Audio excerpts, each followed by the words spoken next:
आपण मानकु जଣା अछि जे एबे प्राय पिला ओडिशार आंध्र यूनिवर्सिटी हो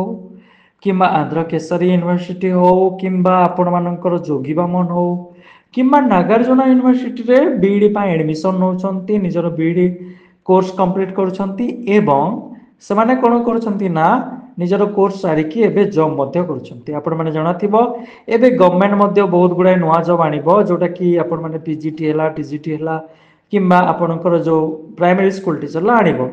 ତ ଏଇଥିପାଇଁ ଆପଣଙ୍କୁ ଯୋଉ ସାର୍ଟିଫିକେଟ ମାନେ ଦରକାର ଯଦି ଆପଣଙ୍କ ପାଖେ ଯୋଉ ସାର୍ଟିଫିକେଟ ନାହିଁ ତାହେଲେ ଆପଣ ଡିଜି ଲକରରୁ ଆପଣ ଡାଉନଲୋଡ କରିପାରିବେ ତ ଆଜି ଆମେ ଏ ଭିଡିଓରେ ଜାଣିବା ଯେ ଡିଜି ଲକରରୁ ଆପଣ ମାନେ କେମିତି ନିଜର ଯୋଉ ମାର୍କସିଟ୍ ଅଛି କିମ୍ବା ଆପଣଙ୍କ ବିଇଡି ସାର୍ଟିଫିକେଟ ଅଛି ଡାଉନଲୋଡ କରିପାରିବେ ଏଇଥିପାଇଁ ଡିଜି ଲକର ଏମିତି ଗୋଟେ ପ୍ଲାଟଫର୍ମ ଯୋଉଥିରେ କି ଆପଣ ନିଜର ଭେରିଫାଏଡ ସାର୍ଟିଫିକେଟ ଭେରିଫାଏଡ ମାର୍କସିଟ୍ ଆପଣ ଇଜିଲି ଗୋଟେ ସର୍ଟ ୱେରେ ଆପଣ ଡାଉନଲୋଡ କରିପାରିବେ ଯୋଉଟା କି ବିନା କୌଣସି ୟୁନିଭର୍ସିଟିକୁ ଯାଇକି କିମ୍ବା ଏଇଟା କରିକି ତ ପ୍ରଥମେ କଣ କରିବେ ଡିଜି ଲକରକୁ ଯାଇକି ଆପଣ ଆଧାର କାର୍ଡରେ ସାଇନ ଇନ୍ କରିବେ ଆଧାର କାର୍ଡ ନମ୍ବରଟା ଭରିବେ ଯେମିତିକି ମୁଁ ଆଧାର କାର୍ଡ ନମ୍ବରଟା ଏଠି ଭରି ଦଉଛି ଆଧାର କାର୍ଡ ନମ୍ବରଟା ଭରିବାକୁ ପଡିବ ଯୋଉଟା 12 ଡିଜିଟର ଆଧାର କାର୍ଡ ଆପଣଙ୍କୁ ଭରିବାକୁ ପଡିବ ସାଇନ ଇନ୍ କରିକି ଆଧାର କାର୍ଡ ଭରିଲା ପରେ ଆପଣ ଏଠି ଆଧାର କାର୍ଡ ନମ୍ବରଟା ଦେଇ ଦିଅନ୍ତୁ ଯେମିତିକି ଏଠି ମୁଁ ଦେଇଦେଲି ଦେଇଦେଲା ପରେ ଆପଣ କଣ୍ଟିନ୍ୟୁ ବଟନକୁ କ୍ଲିକ୍ କରିବେ କଣ୍ଟିନ୍ୟୁ ବଟନକୁ କ୍ଲିକ୍ କଲା ପରେ ଆପଣଙ୍କର ଭେରିଫାଏ ପିନ୍ ହେବ ଯୋଉ ପିନ୍ଟା କି ଆପଣ ଆଗରୁ ସେଟ୍ କରିଥିବେ 6 ଡିଜିଟର ସେଇଟା ଆପଣଙ୍କୁ ଏଠି ଭରିବାକୁ ପଡିବ ଯେମିତି ମୁଁ ଭରି ଦେଲା ପରେ ଭେରିଫାଏ ବଟନକୁ କ୍ଲିକ୍ କରିବାର ଅଛି ଭେରିଫାଏ ବଟନକୁ କ୍ଲିକ୍ କଲା ପରେ ଆପଣ କଣ କରିବେ ଆପଣଙ୍କ ମୋବାଇଲକୁ ଯୋଉ ଓଟିପି ଆସିଥିବ ଯୋଉ ମୋବାଇଲ ନମ୍ବର ରେଜିଷ୍ଟର ଥିବ ସେଠି ଗୋଟେ ଓଟିପି ଆସିଥିବ ସେଠି ଓଟିପି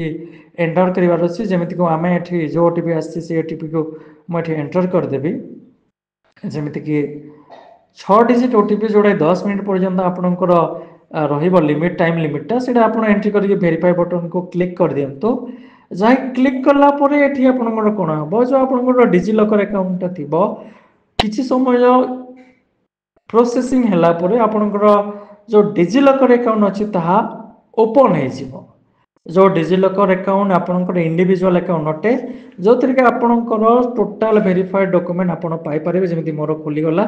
ଦେଖନ୍ତୁ ୱେଲକମ ନିରଞ୍ଜନ ସାହୁ ବୋଲି ଏଠି ଲେଖିଛି ସାର୍ଚ ଡକୁମେଣ୍ଟକୁ ଯିବେ ସାର୍ଚ ଡକୁମେଣ୍ଟକୁ ଆସିଲା ପରେ ଆପଣ କଣ କରିବେ ନା ଆପଣଙ୍କର ଯୋଉ ଡକୁମେଣ୍ଟ ଦରକାର ସେଇ ୟୁନିଭର୍ସିଟିର ନା ଏଠି ସିଲେକ୍ଟ କରିବେ ଯେମିତିକି ଏଠି ବହୁତ ଗୁଡ଼ାଏ ଦେଖଉଛି ଆମେ ଏଠି ସିଲେକ୍ଟ କରିବା ଆନ୍ଧ୍ରା ୟୁନିଭର୍ସିଟି ଯୋଉଟାକି ANDHRA यूनिवर्सिटी ସେଇଟା ଆମର ସର୍ଚ୍ଚ କରିବାର ଅଛି ସର୍ଚ୍ଚ କରିକି ଆପଣଙ୍କୁ କଣ କରିବାର ଅଛି ନାଁଟା ଲେଖିକି ସର୍ଚ୍ଚ କରିଦିଅନ୍ତୁ ସର୍ଚ୍ଚ କଲା ପରେ ଆପଣଙ୍କୁ ଆନ୍ଧ୍ରା ୟୁନିଭର୍ସିଟି ଫାଷ୍ଟ ଅପସନ ଆସିଯିବ ଯେତେବେଳେ ଆପଣ ଆନ୍ଧ୍ରା ୟୁନିଭର୍ସିଟିକୁ କ୍ଲିକ୍ କରିବେ ଏଠି ବହୁତ ଗୁଡ଼ାଏ ଅପସନ ବି ଦେଖିପାରୁଥିବେ ଦେଖଉଛି ଆପଣ ଆନ୍ଧ୍ର କେଶରୀ ହେଲା କିମ୍ବା ଆନ୍ଧ୍ର ୟୁନିଭର୍ସିଟି ଆନ୍ଧ୍ରପ୍ରଦେଶରେ ଯୋଉ ଯୋଉ ମାନେ ଇନଷ୍ଟିଚ୍ୟୁଟ ଅଛି ଟୋଟାଲ ଦେଖଉଛି ଏଠି ଡିଗ୍ରୀ ସାର୍ଟିଫିକେଟ ଏବଂ ଡିଗ୍ରୀ ଡିପ୍ଲୋମା ମାର୍କସିଟ୍ ଆପଣ ଡାଉନଲୋଡ କରିପାରିବେ ତ ଡିଗ୍ରୀ ଡିପ୍ଲୋମା ମାର୍କସିଟ୍ କରିବେ ଆପଣଙ୍କର ରେଜିଷ୍ଟ୍ରେସନ ନମ୍ବର ଦେବେ ଯୋଉ ରେଜିଷ୍ଟ୍ରେସନଟା ଆପଣ ପାଇଛନ୍ତି ସେ ରେଜିଷ୍ଟ୍ରେସନ ନମ୍ବର ଦେବେ ଇୟର ସିଲେକ୍ଟ କରିବେ ଯୋଉଟା 2024 ପର୍ଯ୍ୟନ୍ତ ଆପଣଙ୍କୁ ଏଠି ଇୟର ଦେଇଛି ମାନେ 2012 ରୁ ଆରମ୍ଭ କରି ଆପଣଙ୍କ ଡିଗ୍ରୀ ମାର୍କସିଟ୍ 2024 ପର୍ଯ୍ୟନ୍ତ ଆପଣଙ୍କର ଏଠି ଦେଇଛି ମାନେ ଆପଣ ଏଇ ଡେଟ୍ ବା ଏଇ ଇୟର ଭିତରେ ଆପଣଙ୍କର ଡିଗ୍ରୀ ମାର୍କସିଟ୍ ବା ଯୋଉ ମାର୍କସିଟ୍ ଅଛି ଦେଇପାରିବେ ସେମିଷ୍ଟର ଚୁଜ୍ କରିବେ କୋଉ ସେମିଷ୍ଟର ଆପଣ ଡାଉନଲୋଡ କରିଛନ୍ତି ଏବେ ତ 2025 ର ଶୋ କରୁନି ତାହେଲେ 2025 ର ଆପଣ ମାନେ କରିପାରିବେନି 2025 ର ଅପଲୋଡ ହେଲା ପରେ ଏଠି ଶୋ କରିଯିବ ତାପରେ ଆପଣଙ୍କ ରେଜିଷ୍ଟ୍ରେସନ ନମ୍ବର ଦେବେ ଯେମିତିକି ମୋ ରେଜିଷ୍ଟ୍ରେସନ ନମ୍ବରଟା ଏବେ ମୋର ମୁଁ ଭରି ଦଉଛି ରେଜିଷ୍ଟ୍ରେସନ ନମ୍ବରଟା ଭରିକି କଣ କରିବି ଗେଟ୍ ଡକୁମେଣ୍ଟ ଅପସନକୁ କ୍ଲିକ୍ କରିବି ତ ଯେହେତୁ ଗେଟ୍ ଡକୁମେଣ୍ଟ ଅପସନ କ୍ଲିକ୍ କଲା ପରେ ଆପଣଙ୍କର ଡକୁମେଣ୍ଟଟା ଶୋ କରିବ ହେଲେ ଯେହେତୁ ମୋର 2024 ସେମିଷ୍ଟର ଥାର୍ଡଟା 2025 ରେ ଶୋ କରିବନି ତ ଆମେ କଣ କରିବା ଇସ୍ୟୁଡ ଡକୁମେଣ୍ଟକୁ ଯିବା ଯୋଉ ଡକୁମେଣ୍ଟ ଗୁଡାକ ମୋର ଇସ୍ୟୁଡ ହେଇଛି ଆନ୍ଧ୍ର ୟୁନିଭର୍ସିଟିରୁ ସେଇ ଡକୁମେଣ୍ଟ ଗୁଡାକ ଆମେ ଶୋ କରିବା ମାନେ ଦେଖିପାରିବା ଏବେ ଯୋଉ ଡକୁମେଣ୍ଟ ଗୁଡାକ ମୁଁ ଆଗରୁ ଇସ୍ୟୁ କରିଛି ସେଇ ଡକୁମେଣ୍ଟ ଗୁଡିକୁ ଇସ୍ୟୁ ଡକୁମେଣ୍ଟକୁ ଯାଇକି ଆମେ ଦେଖିପାରିବା ଯୋଉଟାକି ଲୋଡ ହେବା ପାଇଁ କିଛି ସମୟ ପ୍ରୋସେସିଂ ନେବ ପ୍ରୋସେସିଂ ନେଲା ପରେ ଆପଣଙ୍କର ଯୋଉ ଯୋଉ ଡକୁମେଣ୍ଟ ଆପଣ ଇସ୍ୟୁ କରିଥିବେ ଡିଜିଲକରରୁ ମାନେ ଆପଣଙ୍କର ଯୋଉ ଡିଜିଟାଲ ପ୍ଲାଟଫର୍ମ ଅଛି ଆପଣଙ୍କର ଯୋଉ ପର୍ସ କହିବା ଆମେ ଯୋଉ ପର୍ସରେ କି ଆପଣଙ୍କର ଟୋଟାଲ ଡକୁମେଣ୍ଟ ରହୁଛି ସେ ଡକୁମେଣ୍ଟର ପ୍ରୋସେସିଂ ହେଲା ପରେ ଆପଣଙ୍କର ଯୋଉ ମାନେ ସାର୍ଟିଫିକେଟ ଅଛି ଯୋଉ ଯୋଉ ସାର୍ଟିଫିକେଟ ଆପଣଙ୍କର ଅଛି ସବୁ ଶୋ କରିବ ଦେଖୁଥିବେ ଆପଣଙ୍କର ମୋର କ୍ଲାସ 10 ରୁ ଷ୍ଟାର୍ଟ କରିକି ପିଜି ରୁ ଷ୍ଟାର୍ଟ କରି ବିଇଡି ଟୋଟାଲ ଡକୁମେଣ୍ଟ ଏଠି ଶୋ କରୁଛି ଏଠି ମୁଁ କ'ଣ କଲି ଆନ୍ଧ୍ର ୟୁନିଭର୍ସିଟିର ମୋର ଯେଉଁ ମାର୍କସିଟ୍ ଅଛି ସେକେଣ୍ଡ ସେମିଷ୍ଟର ସେଇଟା ଡାଉନଲୋଡ୍ କରିଦେଲି। ଡାଉନଲୋଡ୍ କଲା ପରେ ଏଠି ଦେଖିପାରୁଥିବେ 2024-25 ଟୋଟାଲ୍ ଲେଖୁଛି ଅପାର ଏଠି ଅଛି ଟୋଟାଲ୍ ଜିନିଷ ଅଛି ଏଠି ସବୁ ଜିନିଷ ଶୋ କରୁଛି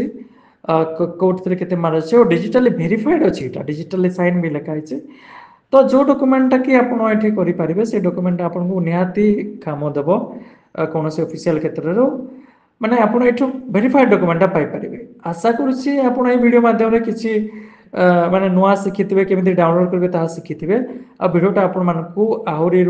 ଭଲ ଲାଗିଥିବ। ଯଦି ଭିଡ଼ିଓଟା ଭଲ ଲାଗିଛି ତାହେଲେ ଭିଡ଼ିଓକୁ ଲାଇକ୍ କରନ୍ତୁ, ଚ୍ୟାନେଲକୁ ସବସ୍କ୍ରାଇବ୍ କରନ୍ତୁ, ନିଜର ପ୍ରୋବ୍ଲେମ୍ ବିଷୟରେ କମେଣ୍ଟ କରନ୍ତୁ। ଆପଣ କ'ଣ ପ୍ରୋବ୍ଲେମ୍ ଫେସ୍ କରୁଛନ୍ତି ତାହା ମଧ୍ୟ କମେଣ୍ଟ କରନ୍ତୁ, ଆମକୁ ଜଣାନ୍ତୁ। ରହୁଛି ପୁଣି କିଛି ନୂଆ ଭିଡ଼ିଓ ନେଇକି ଆସିବି ଆପଣମାନଙ୍କ ଚ୍ୟାନେଲ ଓଡ଼ିଆ ସରକାରୀ ଯୋଜନାରେ।